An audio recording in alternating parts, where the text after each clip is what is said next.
Talking about a border, I wanted to enlist your help.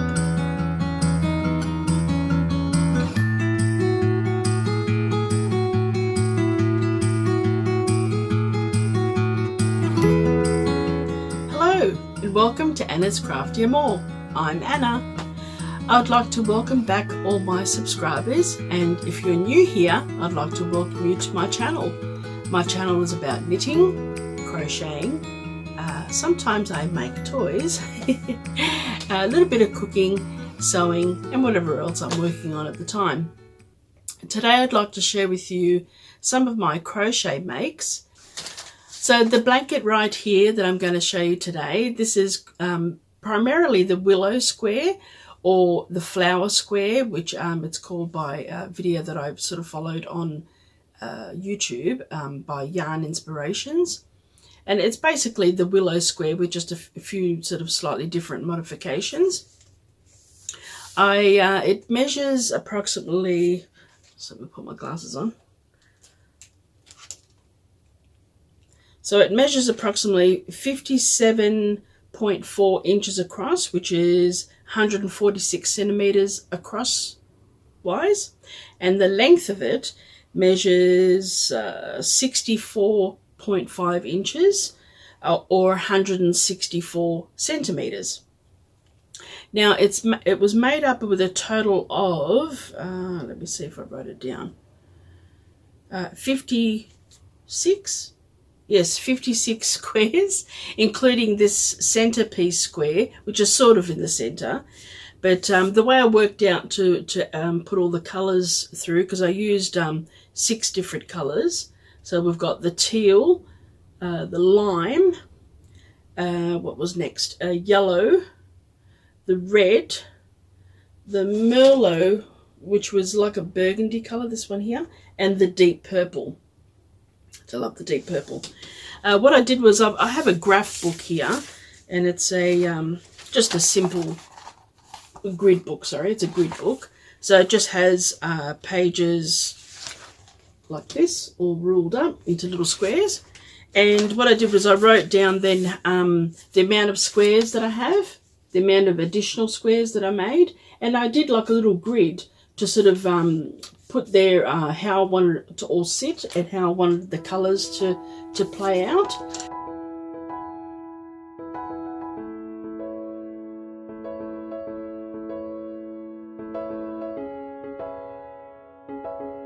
So the way I sorted all the colours out is I laid all the squares out on my queen size bed, and the way it is now with just being joined together, it lays basically from side to side. It goes just all the way to the edge of the mattress.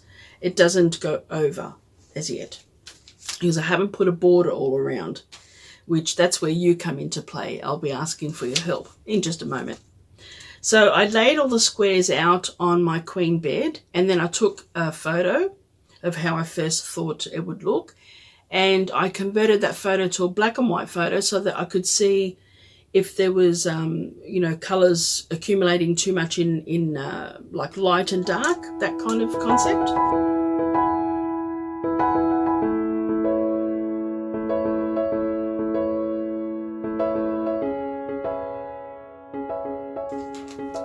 So then after I took a few photos and sorted them around a little bit, I came with the final layout.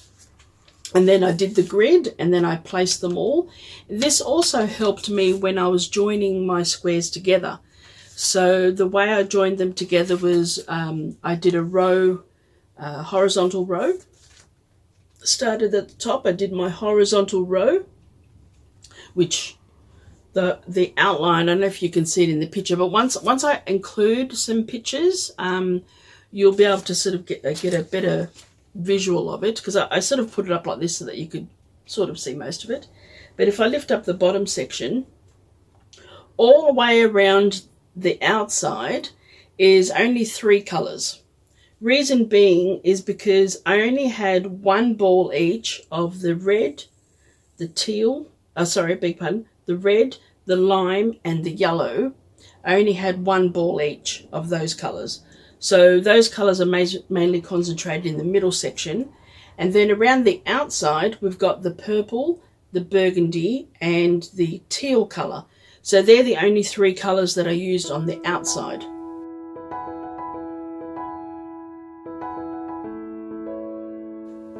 Which you'll see these are all outside, and I don't have the ends sewn in yet because I haven't finished with the border. So that's, you can probably see there, it's only those colours going around. So when I put up a picture, it'll sort of show a little bit better the overview of what it looks like laid out flat. And then I will show you a couple of pictures of this square here. I don't know if you can see it correctly there or clearly. This square here is not a willow square.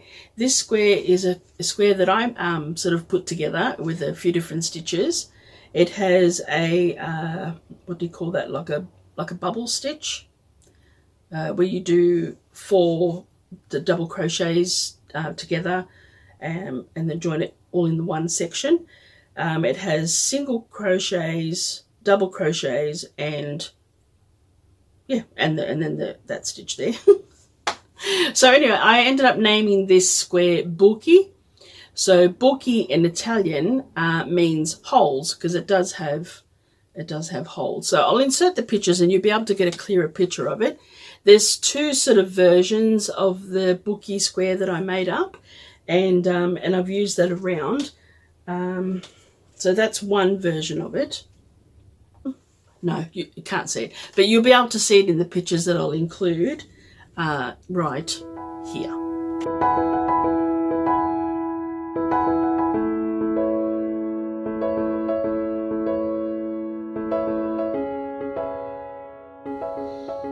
So that's the majority is the willow square, and the center square, which is absolutely beautiful. This center square, and I'll insert here,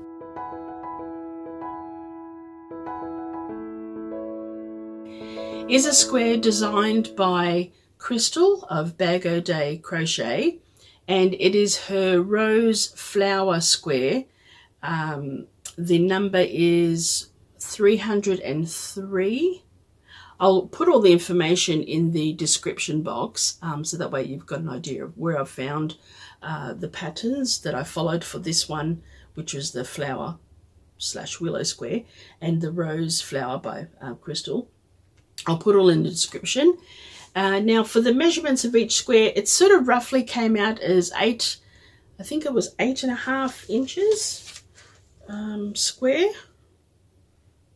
Yeah, 8 3/4 inches. So it's basically 8 3/4 inches across. And I made my Booki square to match those similar sizes.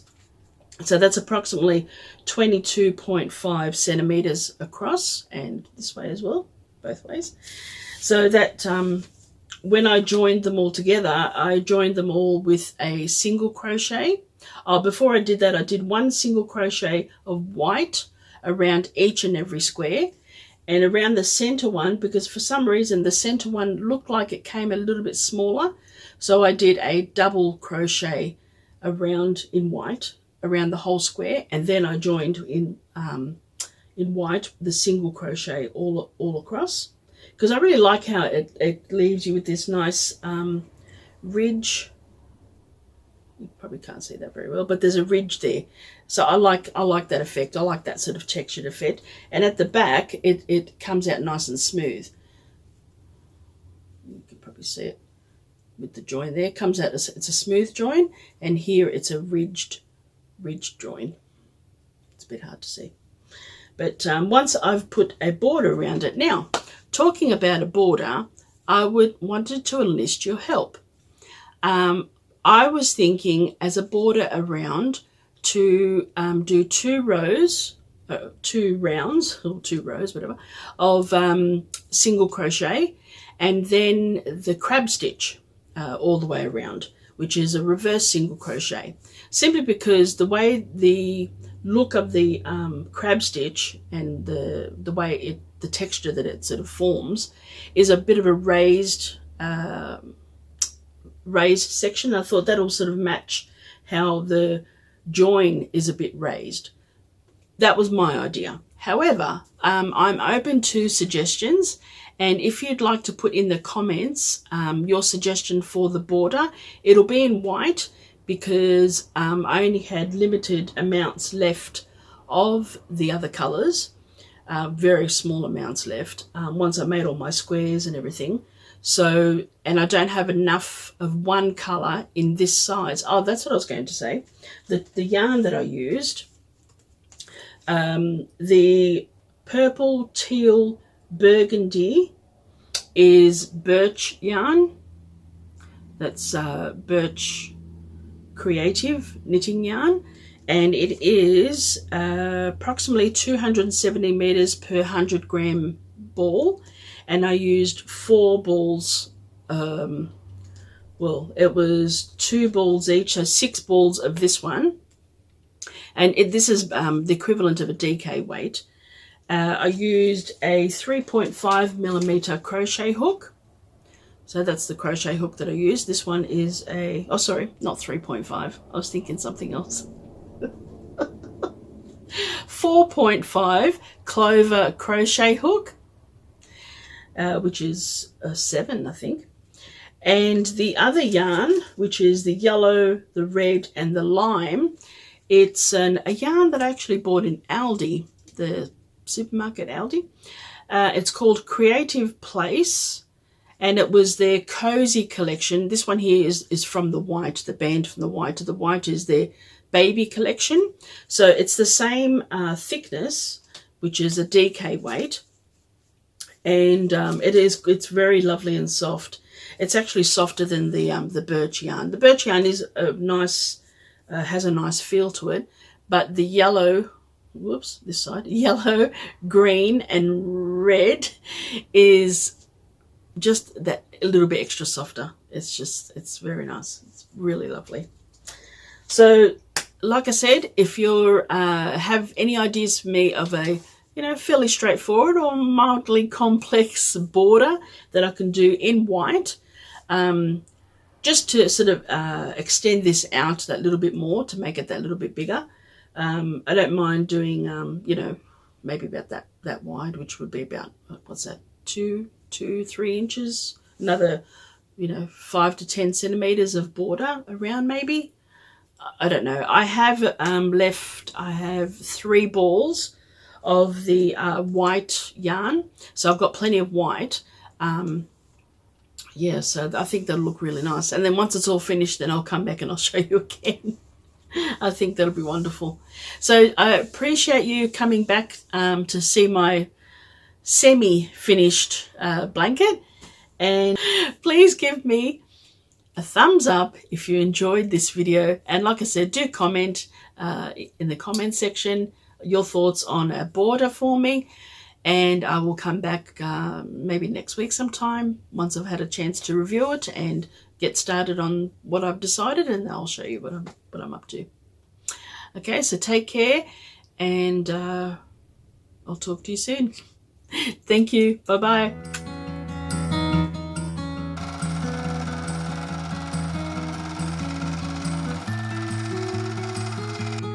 I did write down the proper measurements. So it measures approximately, let's start again, I'm not looking at the camera.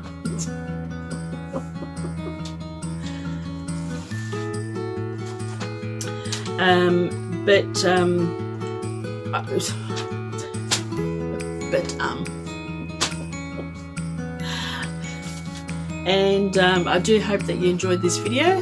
Please give me a thumbs up, I can't talk today.